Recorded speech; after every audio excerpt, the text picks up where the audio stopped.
Alright, hello everybody, my name is TotalSpark and here's my first tutorial.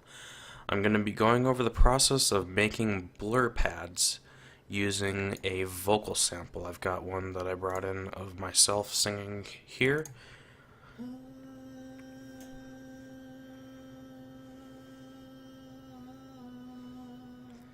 And we are going to make a pad out of it. The process I usually go through involves Edison. So you bring up an instance of that, wherever it went.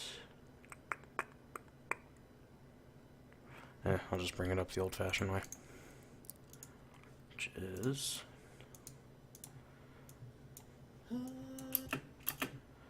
go in there and hit Edit Sample, which brings it up in Edison.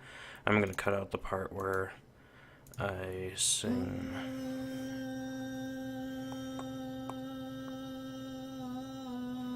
or I sing on a different note there, because we're just going to want one note to ease the simplicity of blurring here.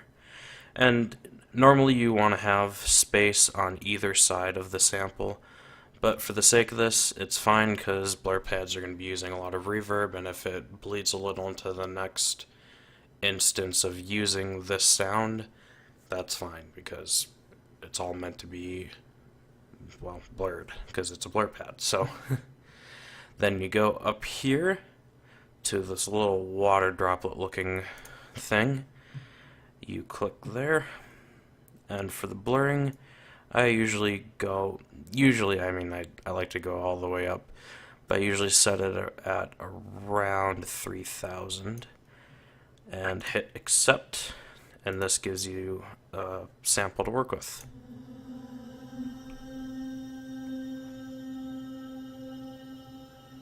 That does mainly fade in because of the huge white space that we had there earlier, and it does filter out to, if I can use my words here, it does fade out a little bit here at the end, which is fine.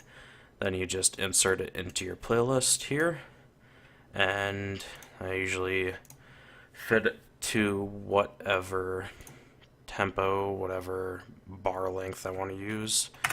Fit it to the tempo to get a nice bar length there, and then type in number of beats, go to 16, gives you 16 beats of the clip, which still stays in tune, but if you have any issues with that, you can go up right here to stretch, go to macros, real time for all audio clips, hit OK, and it will go back to the original pitch that you want.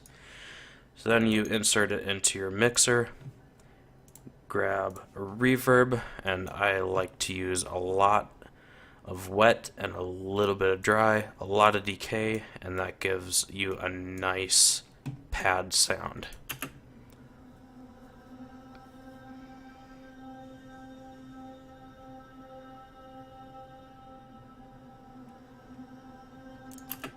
Which gives you a nice ambient room feel that you can then go against chords. Let's see, that would be a C, so let's bring in something and give some context where you would need that. So let's build a, actually let's build a C 7 add 9 chord.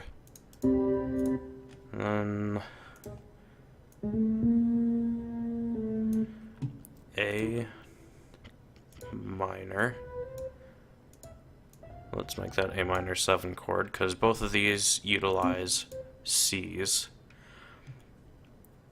And then let's go down to G, because a C and a G chord is just the 11th, and that would sound fine in any context that you're using it in as well. But let's make this fun. Let's throw a 9 in there anyway so the 11 doesn't sound quite as weird. Let's do that, and let's make, since this is a pad, let's make this more pad-like in the context of the vocal pad that we just made and do more or less the same thing with the wet, dry, decay, so on and so forth.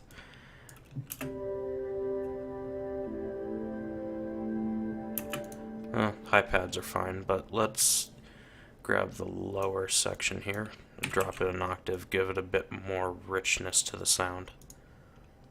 And see what it sounds like.